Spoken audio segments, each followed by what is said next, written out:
Jeudi 14 décembre, Monseigneur Leopoldo Ghirelli, nouveau nonce apostolique en Israël et à Chypre et délégué apostolique à Jérusalem et en Palestine, est entré dans la ville sainte, porte de Jaffa.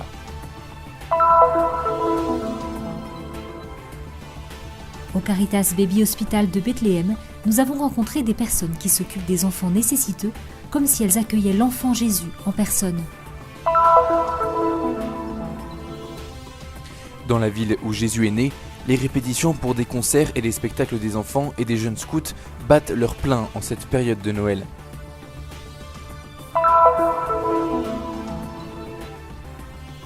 L'exposition du peintre de la région italienne des Marches, inaugurée le 7 décembre dans les salles de la curie de la custodie de Terre Sainte, est ouverte jusqu'au 2 février. Une opportunité pour s'immerger dans l'ambiance de Noël.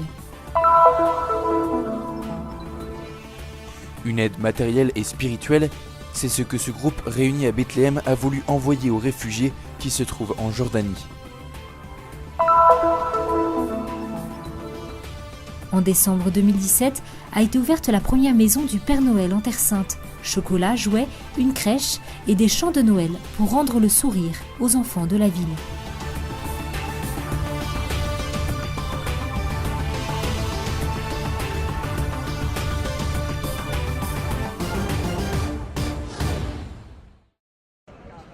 Une rencontre entre tradition et nouveauté.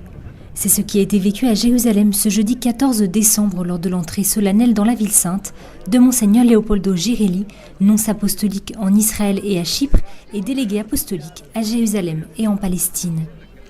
Selon la tradition, le rassemblement a eu lieu à la porte de Jaffa, porte historique par laquelle entrent les pèlerins. L'archevêque a été accueilli par les frères de la custodie de Terre Sainte, les prêtres du patriarcat latin de Jérusalem, les autorités religieuses et civiles et de nombreux fidèles. Il s'est rendu avec eux en procession dans les rues de la vieille ville pour se rendre au Saint-Sépulcre où l'attendaient les représentants des 3 églises en charge de la basilique. Devant la pierre de l'onction, le custode de Terre Sainte, le père Francesco Patton, l'accueillit avec ces mots « Bienvenue au cœur de cette terre aimée par tous les fils d'Abraham », adressant ainsi ses vœux de sainte sagesse et de prudence au représentant pontifical. Devant l'édicule, son Excellence Pierre Battista Pizzaballa a souligné que chaque nouvelle mission à Jérusalem commence au Saint-Sépulcre à la source de tout. Assurant Monseigneur Ghirelli du soutien de l'Église latine, il lui a souhaité à son tour sagesse, humilité, liberté et force. La paix est le mot qui est le plus souvent revenu sur les lèvres de ceux qui ont salué le nouveau nonce, avant que ne soient remises les lettres destinées à l'Assemblée des ordinaires catholiques de Terre Sainte et que le représentant du pape transmette la bénédiction apostolique aux personnes présentes. Paix pour Jérusalem, paix pour le monde entier. Quelques jours désormais nous séparent de la grande célébration de la Nativité du Seigneur. Il est donc temps de se préparer. Nella terza settimana d'Avvento vogliamo meditare sulla figura di Maria nell'Annunciazione, in quell'Annunciazione che accoglie. En cette 3e semaine de l'Avent, nous voulons méditer sur la figure de Marie dans l'Annonciation. Marie qui accepte la parole du Seigneur, qui accueille le Fils de Dieu dans son sein. Ici, nous voulons méditer tout cela à travers la phase qui nous accompagne dans l'attente du Seigneur. Venez parmi nous, venez chez nous Seigneur, pour mener à bien le projet commencé pour le salut de l'homme. Per concludere il progetto che il Signore ha iniziato per la salvezza dell'uomo. Cette attente se transforme en geste concret et de manière particulière ici à Bethléem, où Jésus est né. Au Caritas Baby Hospital, nous avons rencontré des personnes qui accueillent des enfants, comme s'ils accueillaient l'enfant Jésus en personne. Les enfants nous rappellent la particularité de l'Avent, qui est d'attendre l'enfant Jésus qui est né. Ainsi, les enfants nous offrent une excellente occasion de vivre l'Avent et Noël tous les jours, de manière simple et professionnelle, en leur assurant le meilleur des soins d'un point de vue professionnel, humain, mais aussi spirituel, et cela à tous les enfants qui passent par cet hôpital et aux familles qui les accompagnent. Non solo professionali, ma anche umane, anche spirituali. Une lueur d'espérance dans un pays trop souvent marqué par les conflits. La présence de cet hôpital ici en Palestine est très importante. C'est le seul hôpital pédiatrique spécialisé dans la prestation de services médicaux aux enfants et qui traite les maladies chroniques telles que le diabète ou la fibrose kystique.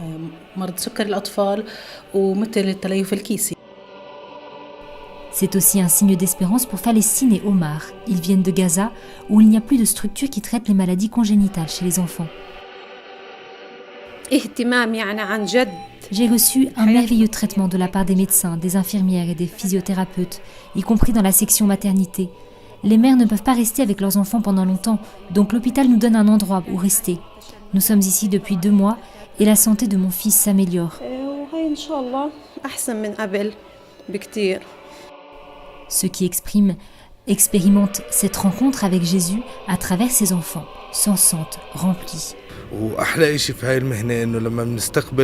C'est ce qu'il y a de plus beau. Quand un patient arrive malade et fatigué et s'en va sain et sauf. Beaucoup d'enfants aiment retourner à l'hôpital car ils y trouvent un endroit accueillant et y ont reçu de bons soins médicaux. Cela nous pousse à donner encore plus. C'est la mission de l'hôpital Baby Caritas. C'est un travail qui dépasse les limites des murs de l'hôpital.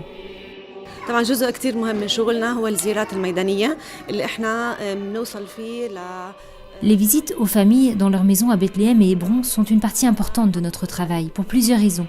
Nous voyons ainsi l'état de la maison pour nous assurer qu'il est adapté à la santé de l'enfant. Nous apportons aussi un soutien psychologique et social aux parents chez eux. Nous leur parlons et nous leur exprimons notre proximité.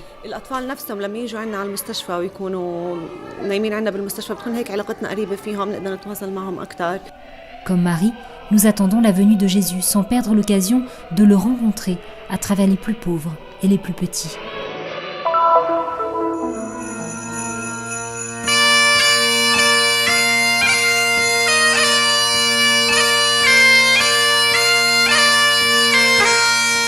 En cette période de l'année, les yeux du monde entier sont posés sur Bethléem. C'est dans cette ville où Jésus est né que 2000 ans plus tard, ce groupe de jeunes scouts salésiens se prépare pour Noël.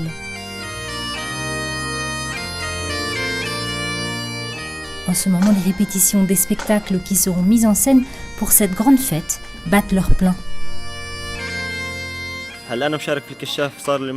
Je suis scout depuis 6 ans. Normalement, nous avons l'habitude de commencer à préparer Noël en septembre. Nous commençons à répéter et nous nous préparons de manière spéciale pour le défilé de Noël le 24 décembre. Comme vous pouvez le voir, nous sommes prêts. Aujourd'hui, le groupe est composé de 150 membres âgés de 7 à 25 ans.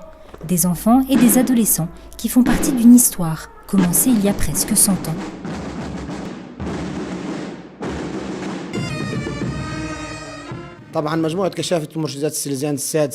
Le groupe scout du couvent des Pères Salésiens de Bethléem a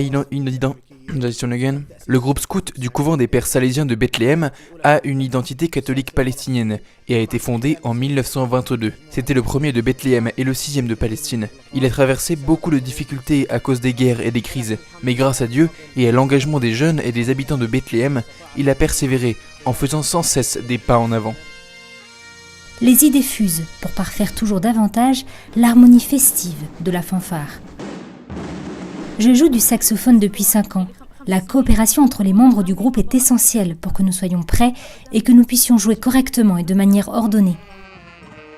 De Bethléem, non seulement les cloches, mais aussi les mélodies joyeuses des scouts annonceront au monde entier la naissance du Sauveur, Christ le Seigneur.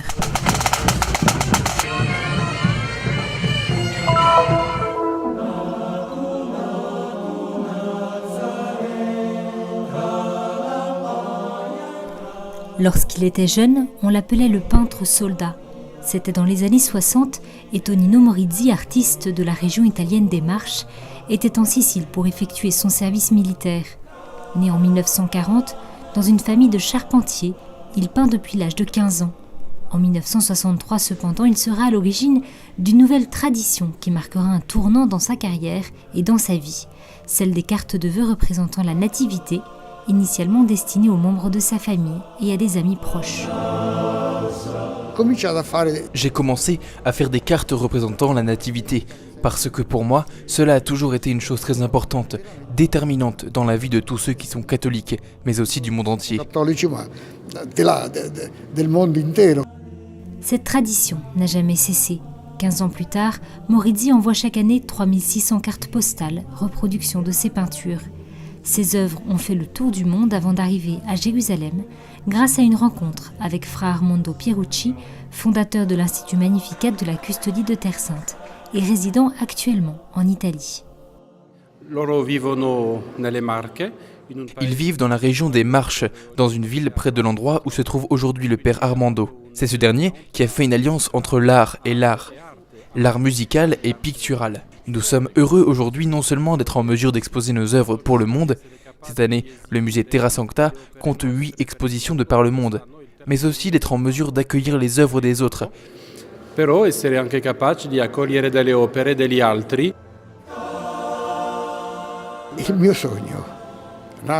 Mon rêve, né après 2 ans, 3 ans, c'est un rêve devenu réalité et qui s'incarne. Je suis tout ému.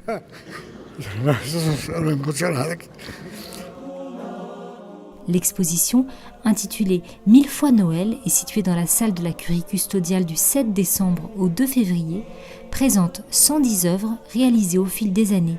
Elle ne suit pas un parcours chronologique, comme l'a souligné le conservateur, le professeur Stefano Papetti, mais thématique. Ce n'est pas évident de se préparer à Noël à Jérusalem, souligne David Grenier, secrétaire de la Custodie de Terre Sainte, dans son salut inaugural. Les œuvres de Maurizio aident donc à s'immerger dans ce que les mots peinent parfois à évoquer.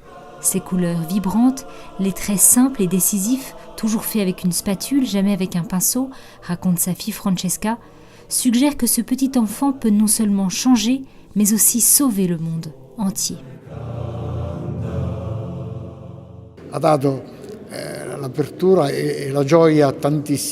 La naissance d'un enfant, c'est l'ouverture, la joie, comme Jésus. Pour moi, il est essentiel de transmettre cela, car la nativité peut alors advenir partout, sur un bateau, au pied d'une montagne, à l'extérieur, sur la grande place, partout. Sotto al monte, all'aperto, in piazza, in ogni luogo.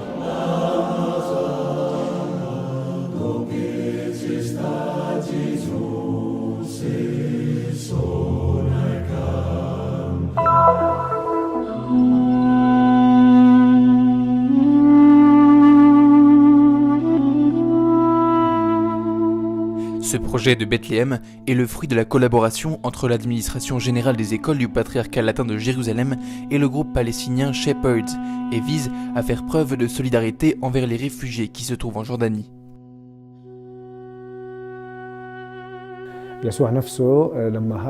Jésus lui-même, en s'enfuyant en Égypte, a fui à cause des souffrances, de la guerre et du massacre que le roi Hérode avait commis contre les enfants de Bethléem.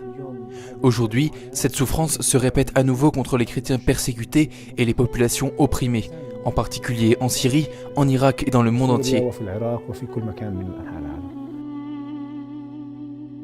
Le groupe qui se prépare à aller en Jordanie ne peut plus attendre pour apporter une aide matérielle à ceux qui, pour de nombreuses raisons, ont été contraints à quitter leur patrie. Il a également l'intention de leur apporter du réconfort par la foi.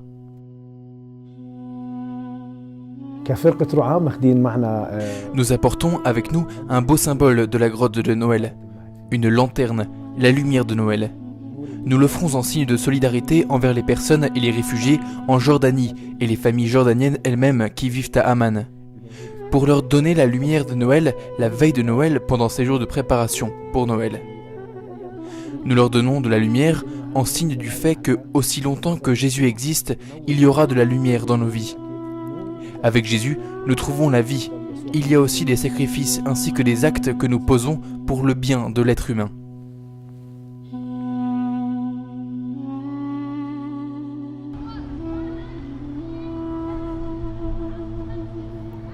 La Jordanie est l'État du Moyen-Orient qui accueille le plus grand nombre de migrants et de réfugiés.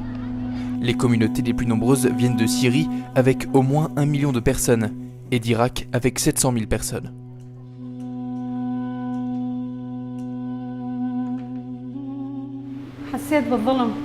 Je me sentais oppressée, je me sentais insultée. Nous étions écrasés.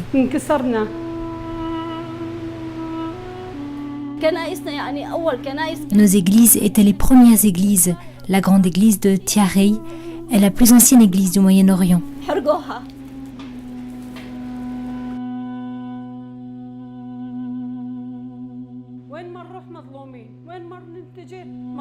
Partout où nous allons, nous sommes opprimés.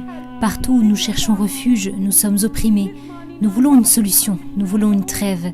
Depuis les années 80 jusqu'à aujourd'hui, nous souffrons sans cesse de guerres pour lesquelles aucune solution n'a été trouvée. Notre pays est perdu et nos enfants sont morts. Nous n'avons eu aucun avantage et nous n'avons rien gagné. Tout ce que nous avions nous a été enlevé. Ils ont pris nos maisons et nos biens et nous n'avons plus rien.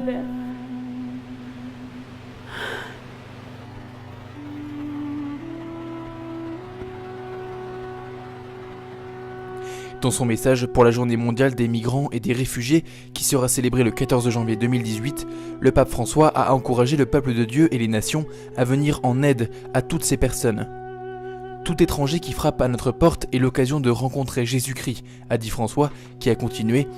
Le Seigneur confie à l'amour maternel de l'Église tout être humain contraint de quitter sa patrie à la recherche d'un avenir meilleur.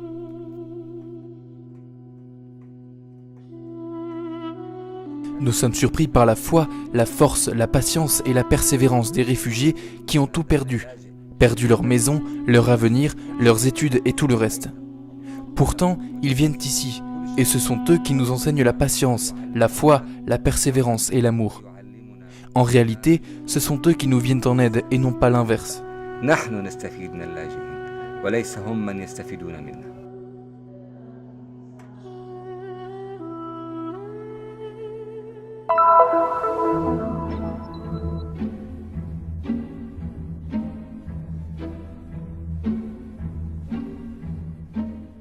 Au cœur de la vieille ville de Jérusalem, en ce début du mois de décembre, palpite un nouveau petit royaume enchanté, avec pour refrain « Oh, oh, Holy Land », c'est ici que le Père Noël s'est installé.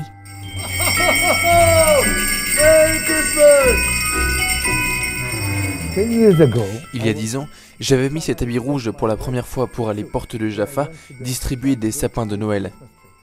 C'est là que j'ai réalisé que tout le monde était très heureux de me voir déguisé en Père Noël, et je me suis dit « Waouh, ça donne de la joie aux gens. J'aime rendre heureux les gens et les enfants de Jérusalem. »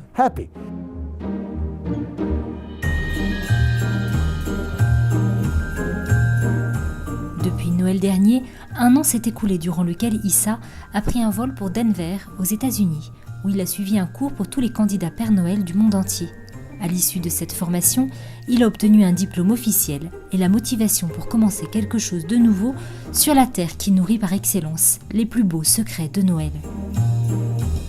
C'est alors que j'ai décidé d'ouvrir la maison du Père Noël à Jérusalem 10 ans plus tard. Je pense que c'est une belle expérience pour les autres et aussi quelque chose de nouveau. Nous n'avons jamais eu quelque chose comme ça avant. C'est la première fois qu'il y a une maison du Père Noël en Terre Sainte, et en plus dans la vieille ville de Jérusalem. Chaque matin, la maison accueille des enfants et des jeunes des écoles environnantes, et chaque après-midi, des familles et des curieux, attirés par les décorations et les chants. À l'intérieur se trouve une section consacrée aux biscuits de Noël, un laboratoire de jouets, une crèche pour ne pas oublier le vrai sens de Noël, et même un coin où l'on peut recevoir un certificat pour avoir pratiqué le bien tout au long de l'année.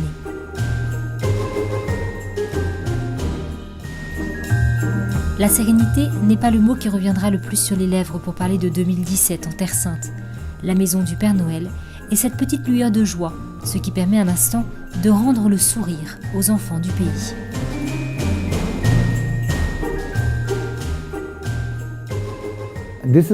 C'est mon but, mon vrai but, apporter un peu de sérénité aux enfants et aux familles de Terre Sainte. Je reçois 25 à 30 messages par jour pour me dire comment les enfants ont vécu ce moment, ce qu'ils en ont gardé. Leur visage montre l'esprit de Noël. Merci, merci pour ce que vous faites pour nous. Ils m'écrivent. Et pour moi, c'est vraiment un honneur. Cela me rend heureux de voir un sourire sur chaque enfant de Terre Sainte.